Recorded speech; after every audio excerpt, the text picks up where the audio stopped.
Hello friends, welcome to my channel. आज का हमारा टॉपिक है how to free from ego. Ego means अहंकार, जो सभी में होता है, तो उसको कैसे ख़त्म कर सकते हैं। तो यहाँ पे आप चार्ट देख रहे हैं ईगो वर्सेस सोल का।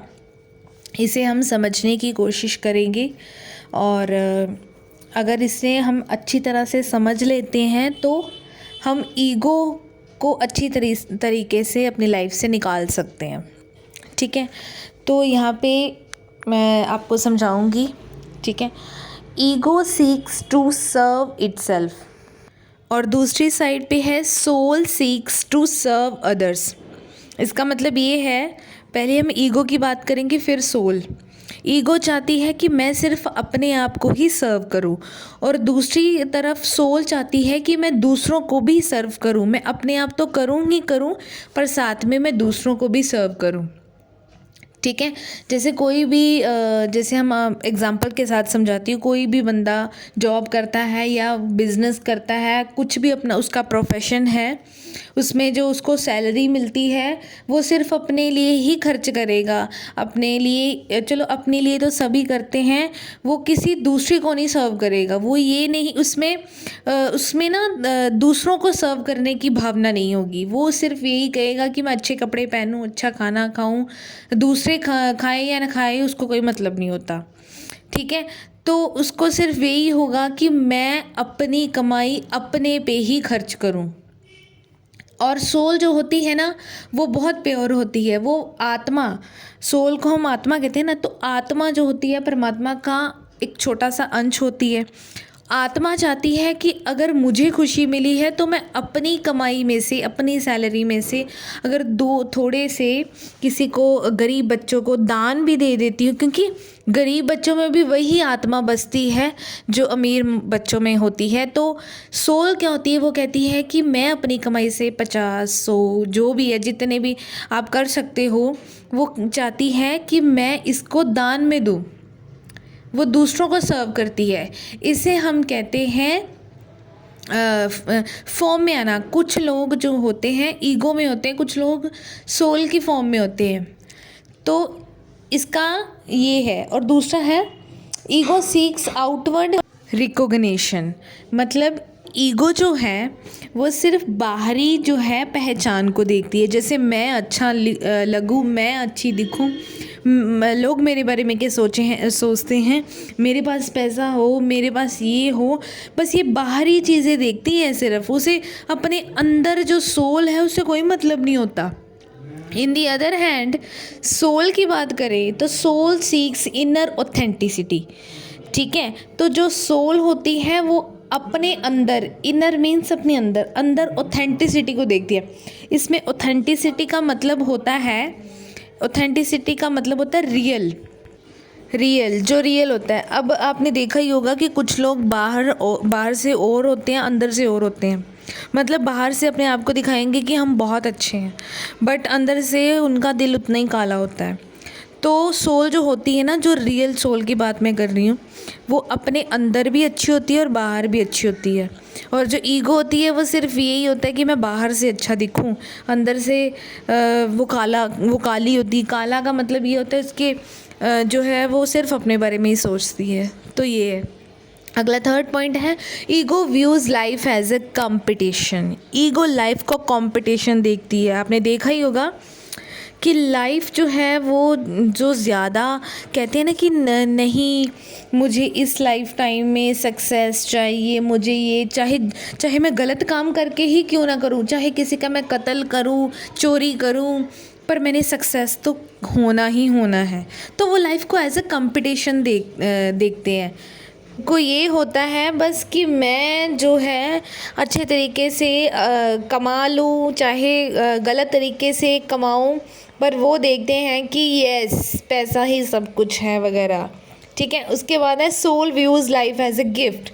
जो सोल होती है वो आत्मा होती है, वो भगवान का धन्यवाद करती है कि हे भगवान, तूने मुझे जन्म दिया, जन्म नहीं सॉरी एज ए लाइफ दी, अच्छी लाइफ दी जिससे मैं तुम्हारी भक्ति कर सकूं। सोल जो है वो बहुत खुश होती है, वो लाइफ को एज अ गिफ्ट मानती है कि परमात्मा ने मुझे गिफ्ट दी है, लाइफ मुझे गिफ्ट है और इसे मैं अपने तरीके से जीऊँगी।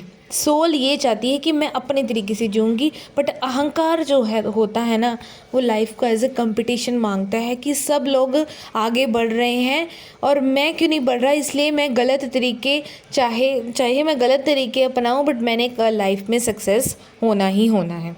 उसके बाद है ego seeks to preserve self, मतलब ईगो जो है वो अपने आप को ही, प्रिजर्व का मतलब होता है प्रोटेक्ट करना, मतलब वो सिर्फ अपने आप को प्रोटेक्ट करती है। सेल्फ मीन्स अपने आप, ईगो सिर्फ अपने आप को प्रोटेक्ट करती है। वो चाहती है कि मैं बस खुश रहूँ, मैं अपने आप को प्रोटेक्ट रहूँ, बाकी लोगों की मुझे कोई नहीं पड़ी है। और जो सोल होती है, soul seeks to preserve others, जो सोल होती है वो दूसरों को भी खुश देखना चाहती है। जैसे जो प्योर सोल होते हैं ना, वो कहते हैं कि सामने वाला बंदा अगर रो रहा है तो क्यों रो रहा है, उसको चुप कराएगा। तो इसका मतलब ये है कि उसको दूसरे के दुख में भी दुख हो रहा है। इसका मतलब ये है कि वो सामने वाले बंदे का दर्द फील कर रहा है। उसके बाद है ईगो लुक्स आउटवर्ड, मतलब ईगो जो है बाहरी चीज़ों को ही देखती है और सोल लुक्स इनवर्ड, जो सोल है वो अपनी अंदर देखती है कि मैं खुश हूँ ना, और सामने वाला बंदा है ना, उसको भी as a human, as a soul मानती है, वो शरीर नहीं मानती। जो ईगो में होता है ना बंदा, वो यही मानता है कि मैं अलग हूँ, सामने वाला बंदा अलग है, मेरा दुख अलग है, सामने वाले बंदे का दुख अलग है, मैं हूँ वीआईपी और सामने वाला ऐसे ही है, मतलब बेकार है, ऐसा ईगो ऐसे समझती है। और जो सोल होती है वो कहती है कि जो सोल मेरे में है वही सोल उसी में है, और वही सोल सब लोगों में है। ठीक है। उसके बाद है ईगो फील्स लैक, ईगो जो होती है ना वो कमी महसूस करती है। ठीक है, क्योंकि वो बाहरी चीज़ों को देखती है इसलिए उसे कमी महसूस होती है, उसे इनर पीस बिल्कुल फील नहीं होती। In the other hand soul feels abundance, abundance means बहुत मात्रा में, बहुत ह्यूज अमाउंट में। तो जो सोल होती है वो अबंडेंस फील करती है, उसे लगता है कि अरे मैं इतनी ज़्यादा खुश हूँ, भगवान ने मुझे इतना कुछ दिया है। वो हमेशा अबंडेंस फील करती है, वो अपने आप में कमी नहीं फील करती। उसके बाद है ईगो इज़ मॉर्टल, ईगो जो होती है ना, मॉर्टल का मतलब होता है जो टेम्परेरी होती है, नश्वर होती है, जो ख़त्म हो जाती है। ईगो जो होती है ना मॉर्टल होती है, वो नश्वर होती है। और सोल जो होती है वो इटर्नल होती है। इटर्नल का मतलब होता है जो परमानेंट होती है।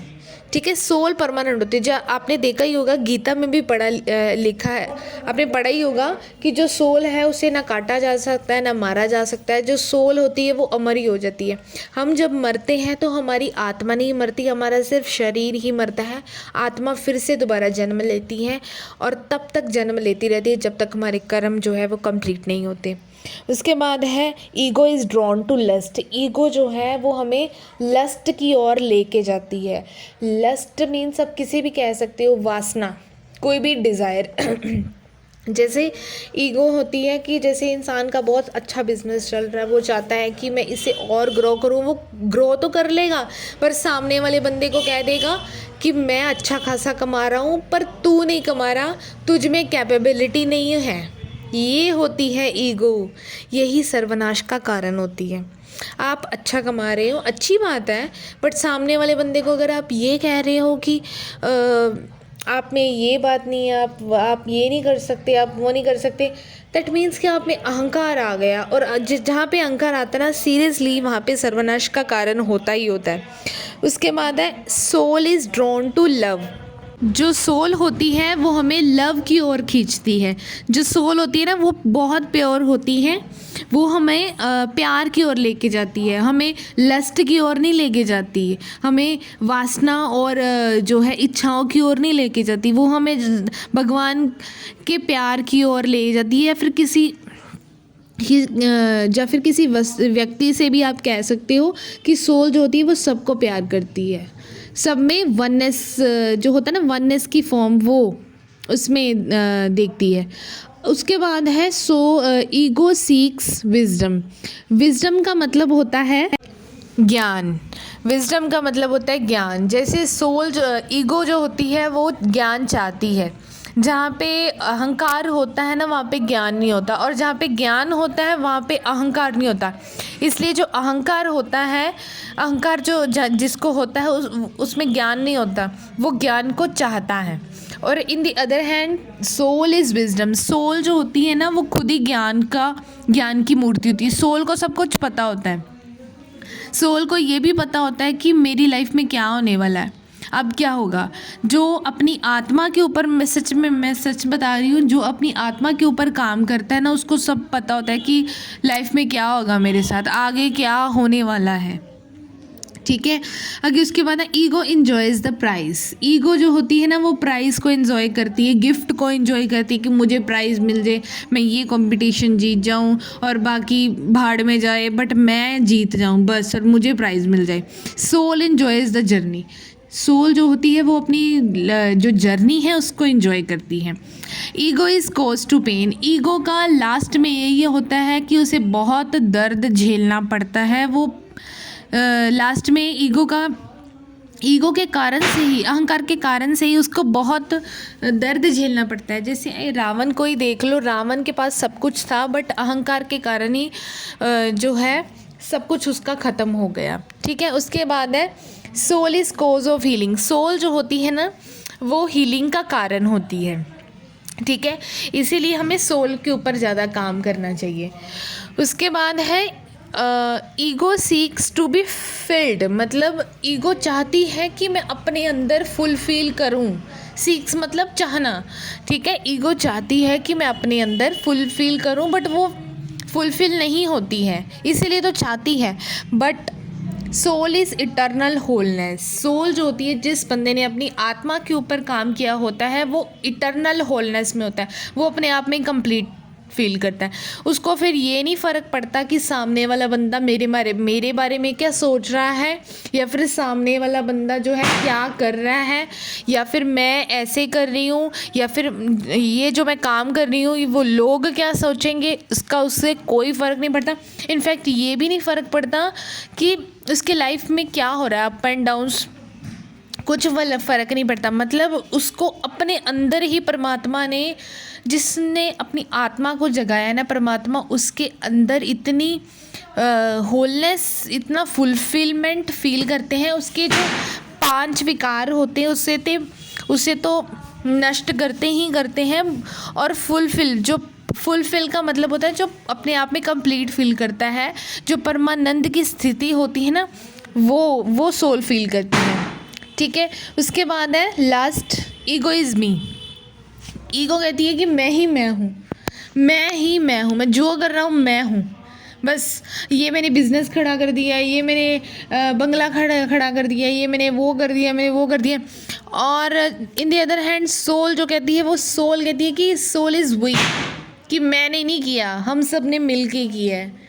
जैसे अब मैं आपको एग्ज़ाम्पल देती हूँ कि जैसे सोल कहती है कि मैंने ये काम कर लिया, मैंने वो काम कर लिया। ठीक है, करता तो मनुष्य है, इंसान ही करता है। बट अगर आपसे ये पूछा जाए कि अगर आप में बुद्धि ही नहीं होगी, अगर आप में अब हाथ पैर की ही बात की जाए तो हाथ पैर किसने दिए? भगवान ने ही दिए हैं। तो ईगो क्या कहती है कि ये मैंने किया, बस मैं ही मैं हूँ। और इन दी अदर साइड जो सोल कहती है, वो कहती है कि मैंने नहीं कुछ किया, भगवान ने किया।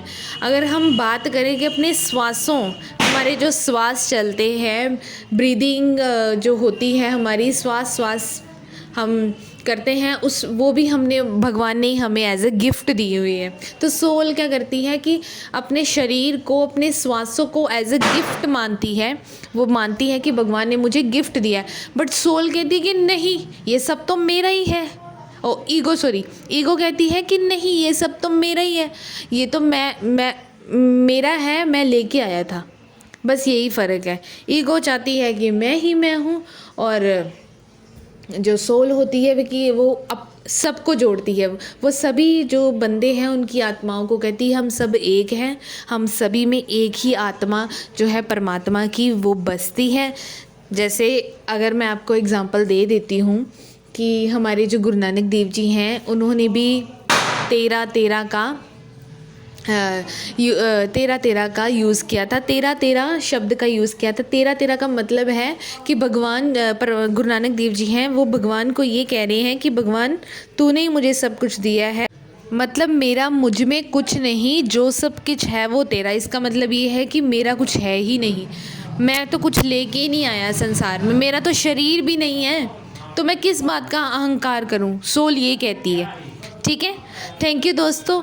अगर आप ये जो लिखा हुआ चार्ट उसे अपनी ज़िंदगी में अपनाएं, तब मैं कह सकती हूँ कि हाँ आप ईगो से डील कर सकते हैं, ईगो को फ्री कर सकते हैं अपने आप से। बट अगर आपने सिर्फ पढ़ना ही है तो फिर पढ़ लो, बट लाइफ में उतारो भी, अपनी ज़िंदगी में अपनाओ भी, तभी आपका बेनिफिशियल होगा। ठीक है, तभी आप ईगो से फ्री हो सकते हो। मैं प्रार्थना करती हूँ कि सभी सोल जो हैं वो ईगो से फ्री हों। ठीक है, थैंक यू दोस्तों। अगर आपको वीडियो अच्छी लगी तो प्लीज़ आप शेयर ज़रूर करिए, स्पिरिचुअल लोगों को ही शेयर कीजिए। ठीक है, थैंक यू, ओके।